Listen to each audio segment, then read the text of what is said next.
It isn't 1980 anymore. It's not even 2008. It's not even 2012 anymore. Today, it's 2017. We're at the eve of 2018. And why are we still submitting to magazines?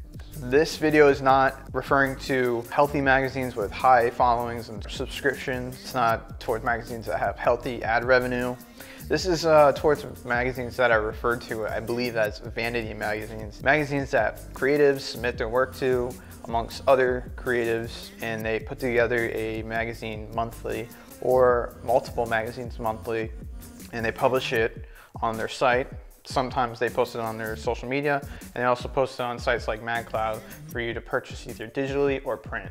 Again, they're called vanity magazines, which I believe, I may be wrong, but let's roll with that. And what sparked my interest to post this video or to create this video is there's some people that I've inquired about collaborating with, and they specifically said they would not do a collaboration unless it was submitted to magazines like these. And when I received that answer, I kind of shake my head. I'm like, why does it matter?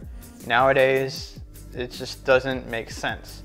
And their logic behind it is they want to have tear sheets and they want to have it published. Why do they submit to magazines? Like, what is the benefit? Now, I understand the benefit if it was earlier on when people would see your work, and that was the only way that people could see your work. Nowadays, it's completely shifted. The world has shifted completely. And what's happening is I feel like some people are still in that old school mindset where it has to be submitted to a magazine. It has to be printed, supposedly. Unless you don't do that, that is the top echelon of work is being submitted, which isn't true anymore. Nowadays, things have changed, and I'm gonna explain why and why you should be posting on different platforms or changing the way you would put a collaboration together and how you would market it. How do you get eyeballs to see it? You probably guessed the answer. It is social media. Why is social media the most important thing that you should be focusing on when it comes to these personal projects and collaborations? The first thing is more eyeballs. There is more eyeballs that are looking at a social media platform to view your work.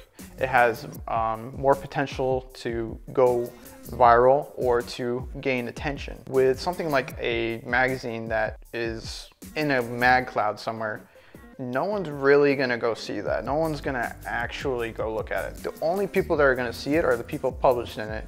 They're gonna buy the magazine to show people, hey, I got published. People that are looking for art buyers, mostly, I'm sure there's a few, but they're not gonna go actively buying a digital copy of a magazine just to see that. I mean, it just makes sense. There's MagCloud magazines, vanity magazines that will post literally 12 issues in 1 month. No one in the right mind has the time on their hands to go through every single 12 issues, spend the money to go look and see if there's a chance that there's someone talented they want to hire.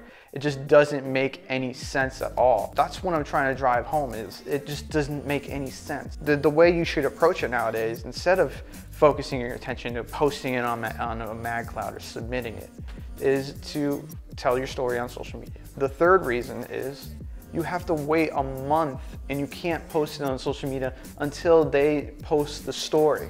You're gonna rely on them to tell your story the way you want it to be told.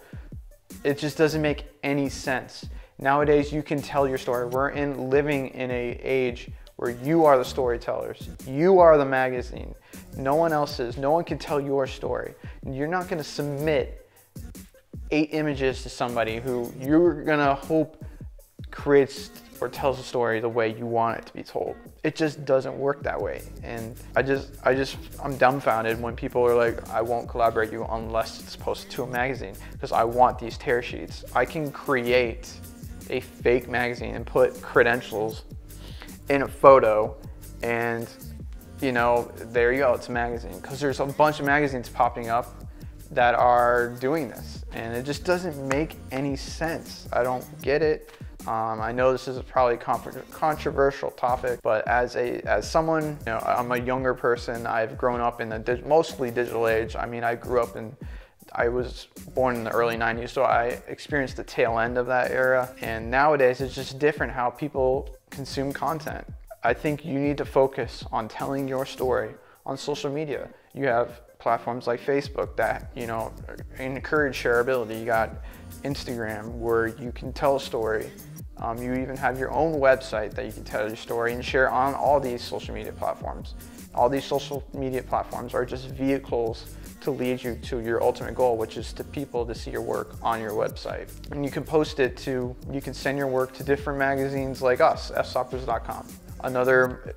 A close relative to these MagCloud websites are Instagram feature pages. And getting the work featured on there could be more valuable opposed to just hiding in a MagCloud somewhere and hoping someone sees it. It's just the way the world works now, and I think that it needs to be changed, the way that we view that. It's a strong opinion.